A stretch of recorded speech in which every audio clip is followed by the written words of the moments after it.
जो भी मैनिफेस्टो लाते हैं वो दरअसल मनीफेस्टो होता है। ऐसी योजनाओं की शुरुआत की जाती है जिसमें सरकार पैसा बना सके। देखिए, पूर्वांचल एक्सप्रेस वे 15,000 करोड़ रुपए में वो लोग बना रहे थे, हम लोग उसी को 11,000 करोड़ रुपए में बना रहे हैं। ये 4,000 करोड़ रुपए कहाँ जा रहा था? ये पूछा जाना चाहिए, 4,000 करोड़ रुपए कहाँ जा रहा था ये? और ये 2016 के बजाय हम 2018 में बना रहे, 2 वर्ष के बाद हमारा कार्य प्रारंभ हुआ था। ये चीज़ें दिखाती हैं कि इन लोगों ने उत्तर प्रदेश की जनता के साथ कितना बड़ा धोखा किया था। उत्तर प्रदेश के नौजवानों के सामने पहचान का एक संकट खड़ा हो गया था। और तो और मैं अखिलेश जी से पूछना चाहता हूं, उनका संसदीय क्षेत्र आजमगढ़ है और आजमगढ़ की जनता बेचारी धोखे में पड़ गई। अगर एक अच्छे भोजपुरी कलाकार निरहुआ को वहाँ पर चुनाव जिताई होती तो आजमगढ़ विकास के पथ पर आगे बढ़ा होता। आप मुझे बताइए, आजमगढ़ की जनता ने अपने सांसद का शकल पहले और दूसरे कोरोना कालखंड में कभी देखा? नहीं देखा होगा। आपने देखा होगा। यानी ये समय है जब संकट के समय अगर नेता अपने जनता के बीच में नहीं है तो फिर नेता कैसे?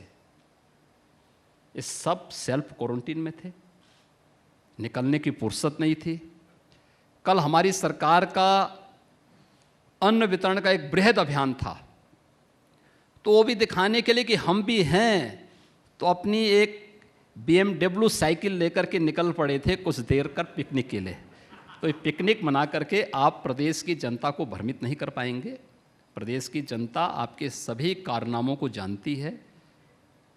सपना देखना बुरा नहीं है, वो आपका अधिकार है, लेकिन आप जो है उत्तर प्रदेश की जनता आपको समय आने पे ये भी सर आप लोगों ने प्रथा बड़ी अच्छी शुरू कर दी है। अभी भी आप कांग्रेस से, समाजवादी पार्टी से ही सवाल पूछते रहिए। नहीं, मैं किसी से प्रश्न नहीं पूछ रहा हूँ। पिछले प्रश्न में एक बड़ा मुद्दा छूट गया, आपको याद है या मैं याद दिला दूं?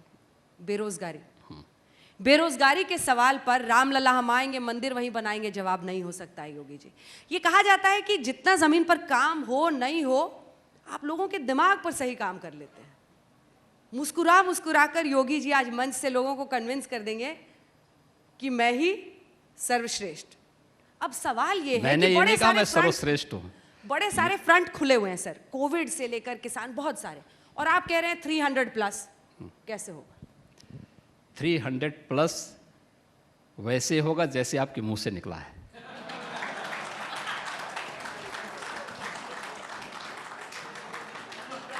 सर मेरे मुंह से तो बेरोजगारी भी निकला है। मैं क्या कह रहा हूं ना, मैं उस पे भी आ रहा हूं। अभी ऐसे निकलेगा क्योंकि मां सरस्वती हर जगह नहीं विराजमान होती है।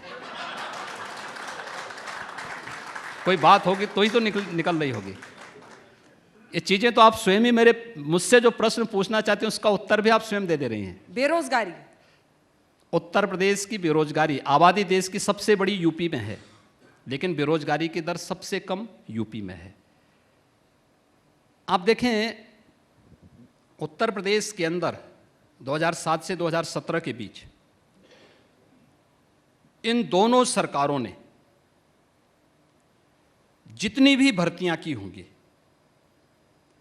उनमें सब में कहीं ना कहीं आरोप लगे, मामला न्यायालय में गया, न्यायालय को उस पर कार्रवाई करनी पड़ी थी। 12 से 17 के बीच में तो ये सभी भर्तियां विवादित हुई थी। हम लोगों ने पिछले 4.25 वर्ष के दौरान उत्तर प्रदेश के 4.5 लाख नौजवानों को सरकारी नौकरी दी है और एक एक विभाग का बाकायदा आपको मिल जाएगा कि कैसे हमने 1.5 लाख शिक्षकों की नियुक्ति की है। लगभग 1.5 लाख के आसपास पुलिस में भर्तियां की हैं, जिसमें 30,000 तो केवल महिला आरक्षी भर्ती हुई हैं। अन्य तमाम विभागों के 4.5 लाख की संख्या है और किसी भी भर्ती पर कोई उंगली नहीं उठा सकता। 1,61,00,000 से अधिक नौजवानों को हम लोगों ने विभिन्न जो प्रदेश के अंदर निवेश हुए हैं यहाँ पर उन्हें नौकरी और रोजगार उपलब्ध करवाया है। स्वतः रोजगार के साथ पीएम स्टार्टअप योजना में, पीएम स्टैंड अप योजना में, ओडीओपी की योजना में, विश्वकर्मा श्रम सम्मान की योजना में 60 लाख ऐसे यूथ को विभिन्न योजनाओं के माध्यम से स्वतः रोजगार के साथ हम लोगों ने प्रदेश के अंदर जोड़ने में अब तक सफलता प्राप्त की है। और मैं इस बात को दावे के साथ कह सकता हूं, अभी आपने देखा होगा, देखिए इससे बड़ी कसौटी दूसरी नहीं हो सकती। संकट के समय और किसी आपदा के समय आप इस बात को देख सकते हैं। पहली लहर जब कोरोना की आई थी, उससे पहले लॉकडाउन हुआ था। 40 लाख प्रवासी कामगार और श्रमिक उत्तर प्रदेश में आए थे। उत्तर प्रदेश पहला स्टेट था जिसने एक एक व्यक्ति की स्किल मैपिंग कराई थी। उनके ट्रेनिंग के कार्यक्रम को, हमारे पास आज भी डाटा है, कितने हमारे पास ड्राइवर हैं, कितने इसमें रसोइयाँ हैं, कितने इसमें कंप्यूटर ऑपरेटर हैं, कितने इसमें किस किस उससे जुड़े में, अलग अलग उसको हम लोगों ने अलग अलग कर लिया था। और फिर अलग अलग उद्योगों के साथ, अलग अलग संस्थाओं के साथ उनको जोड़ने की कार्रवाई प्रारंभ हुई। जहाँ पर जिनके पास स्किल था लेकिन उनके पास साधन नहीं थे, हमने उनको टूल किट उपलब्ध करवाए, उनको हर प्रकार के संसाधन उपलब्ध कराए।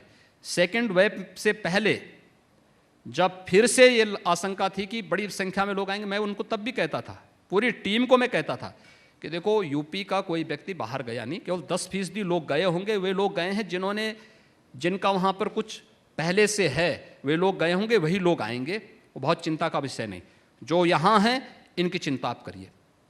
और आज के डाटा तो इस बात को बताते हैं, ये हमारे नहीं है, ये भारत सरकार की संस्थाओं के, कि यूपी के अंदर बेरोजगारी का रेट किसी भी अन्य राज्य की तुलना में सबसे कम है।